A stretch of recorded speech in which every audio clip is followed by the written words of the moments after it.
thy neighbor. Peace and love once again to all those who have decided to join me on my journey to know thy neighbor. Today, we have an artist, or better yet, a multi-artist, a man who has mastered the canvas, mastered the paper, mastered digital medium, and maybe even mastered that brick wall around your way. But I call him a multi-artist because he also loves that microphone in the hand as he weaves his words through beats and delivers us hip-hop. You may have seen him before, but just in case you have not, this is... My name is Michael McClear. My friends call me Kaves. I come from humble beginnings. Grew up in Bayridge, Brooklyn. I was born in Flatbush. Born in a church in Troy. Probably in the backseat of a 55 Chevy. My father was a greaser, wild Brooklyn boy. My mother was a hippie chick from Bayridge. Like most stories start, there was a lot of trouble and turbulence with young kids having kids. They didn't mix, right, at some point. So my mom moved us back to Bayridge, and it's where my grandparents she was raised. And she was my mom and father got divorced at I was like 9, 10 years old. And my brother and my sister moved back to my mother's old block in Bayridge, 92nd Street. And we lived in this walk-up apartment building. I guess it was 4 stories. Neighborhood block was filled with kids running around, like 40, 50 kids were always on that block. It was like I'm 9, 10 years old at that time. Maybe my brother was 8, or maybe around that age. And my mom, had to come back to her neighborhood with these kids and had to, find ways to make ends meet. For me, I was kind of lost, and I was lucky because I found a voice with spray can, graffiti. That was my saving grace. My mom was a waitress, so we were latchkey kids. Me, my brother, and my little sister would have a babysitter, and we were hanging on the, trying to find our way in the spray can or the magic marker. I would say the magic marker was magic. It gave me, I found an outlet to be heard. And that's where I got, where my rebirth in the concrete begins. And I find my alias, I find a name, and find a purpose. And that's when I started writing graffiti. So luckily, location is everything. And when we moved back to Bayridge, the block that we grew up on, 92nd Street and Galston Avenue, my mother grew up right around the corner, and she knew the lay of the land over there, and they used to call it Little 92nd Street. I was trying to find a name at the time, and the cool shit is that living on this block, there was a group of graffiti writers that hung out on that, and they were called the Bad Racket, TBR crew, and there was a kid, RS3, and his little brother, Sir, and High Five, and all these cats, and there was a graffiti writer named RR Sace, and he was like the neighborhood celebrity. He was like the it graffiti writer. He was like the John Travolta, the Sylvester Stallone of the neighborhood. He was a good-looking young kid, probably 4 or 5 years older than me. And my mother would have babysitters take care of my little sister. My little sister's, she was a young little baby at the time. And the one babysitter, the graffiti writer had a crush on, and her name was Marianne. And because he had a crush on her, he would stop by my house. And I was lucky because, he seen me scribbling in the street with chalk. I'm like a bunch of kids in the street, like summer day, playing with chalk, and he seen that I had some artistic ability, and he asked me what I was doing. I told him I was trying to come up with a graffiti name, and he said, that his brother just retired his name, and his brother was like 15 years old, so that was the retirement for a graffiti writer at that age.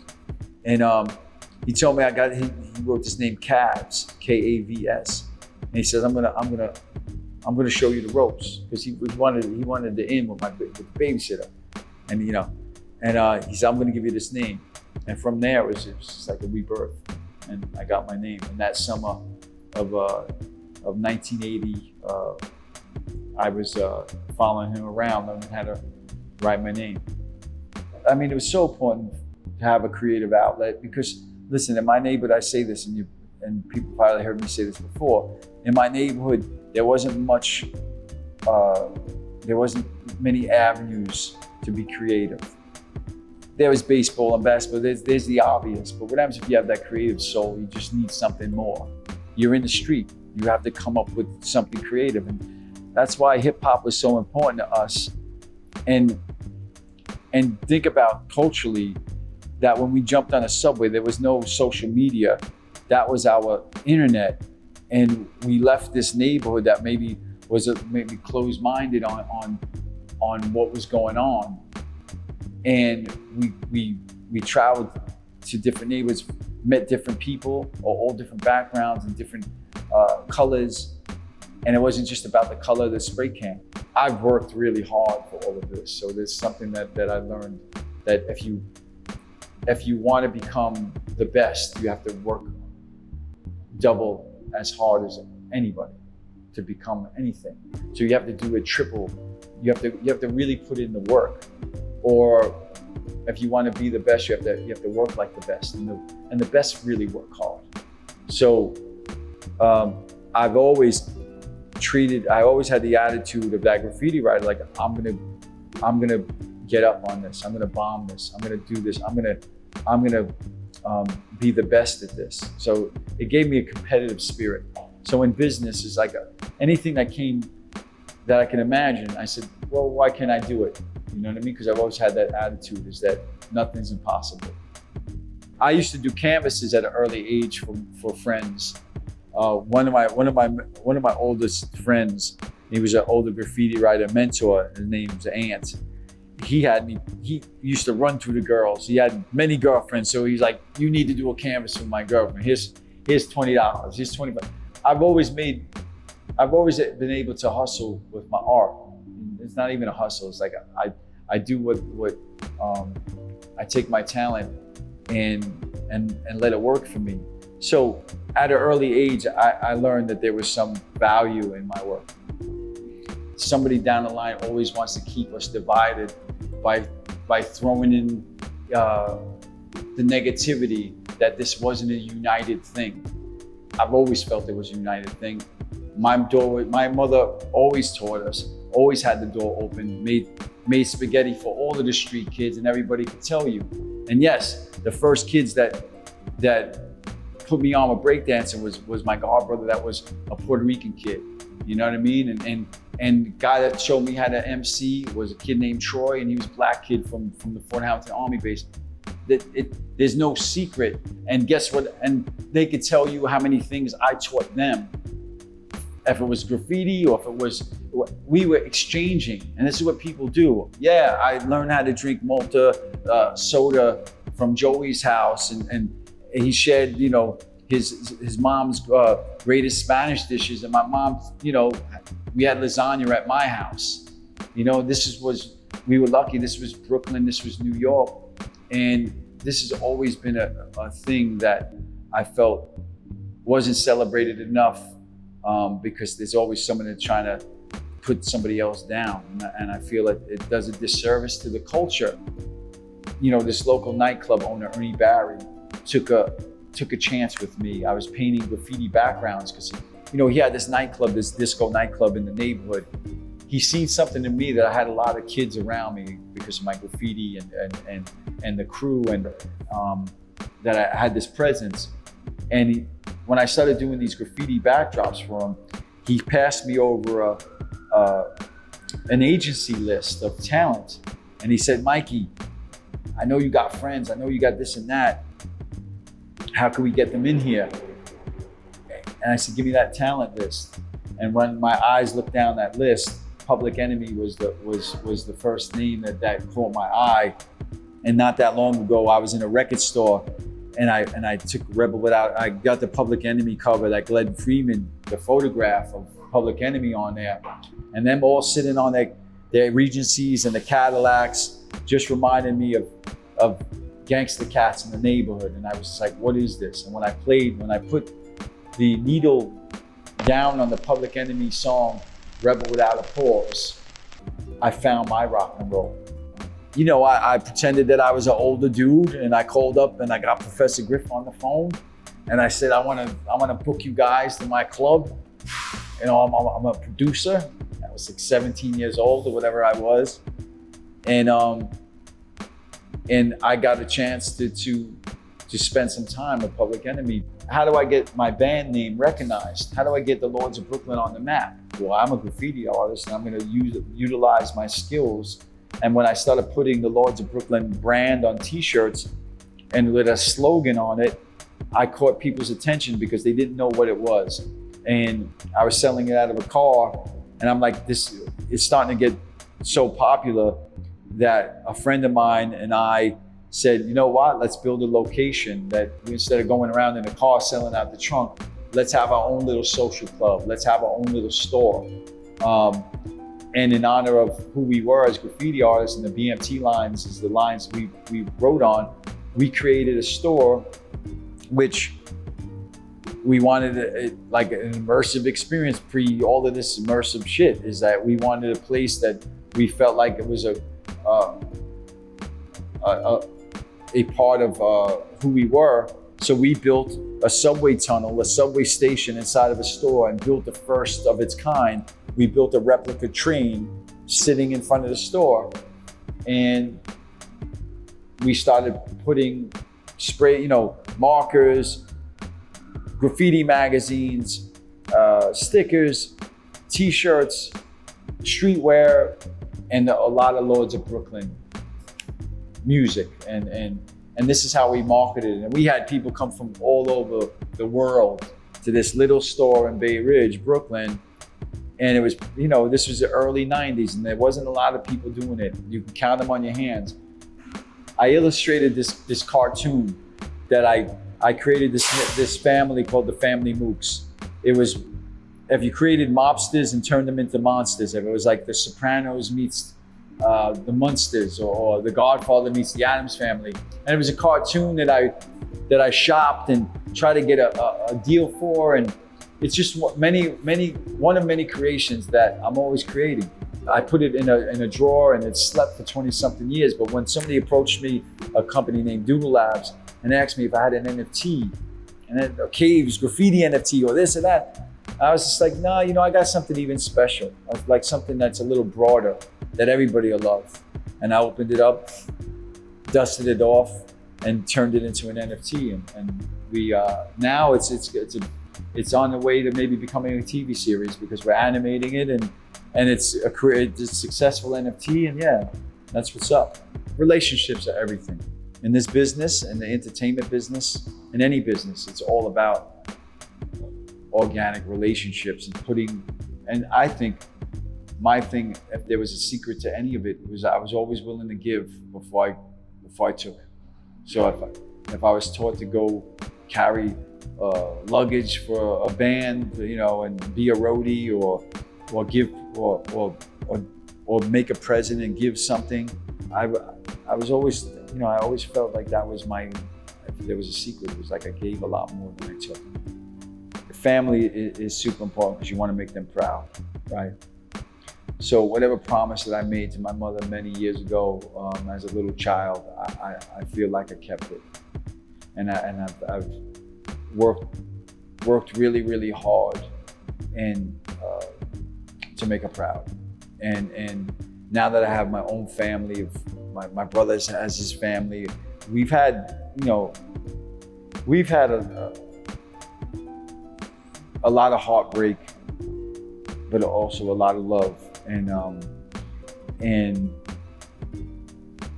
I think that's what keeps us inspired. My brother Adam, me and him are like Batman and Robin. You know, we could be cats and fighting like cats and dogs 1 minute, but our creativity of what we achieve together and what we keep finding places to come back and work with each other. Now he's doing these graffiti rugs, and that's something that he found. He's been producing all these years. He's like an unsung producer, hero. such a creative force and a genius, like musician. We're fortunate. We have incredible women behind us, and we've always had. And that another probably secret to our success is our better halves holding, creative and creative geniuses in their own right. Like the secret to the source is usually a group of women behind you, from grandmothers to mothers to wives, and that's they don't get enough credit. It's always the handsome old guy that's going to sit here and try to charm you and tell you, yeah, I did this all on my own. Nah. It's there's a lot of credit to the women behind us, and yeah, the family as a unit. Now we have a pizzeria, jazz club that was just another outlet to be creative and tell stories. So I wanted to do that, and my son is the pizza maker, and my sister, my same little sister that was on Gelston Avenue,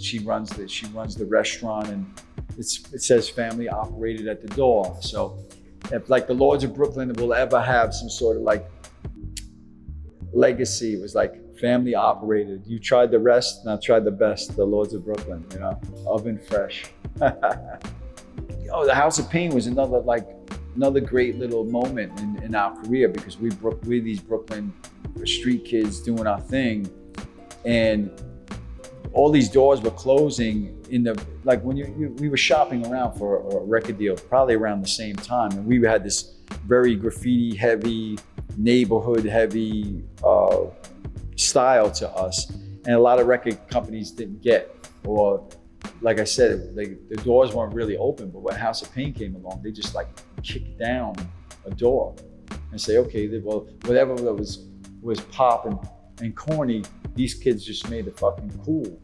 So they're kicking down the door, opened up the door for our group to get a record deal. And when I met them, I met Danny Boy at Tommy Boy Records, and he was born in Brooklyn and moved to LA. So there was a connection. And then he also was well versed in graffiti culture. And so there was a lot of things that made that relationship happen. And then meeting Everlast and the guys, we found the kinship, like a brotherhood, or like we were like the long lost cousins.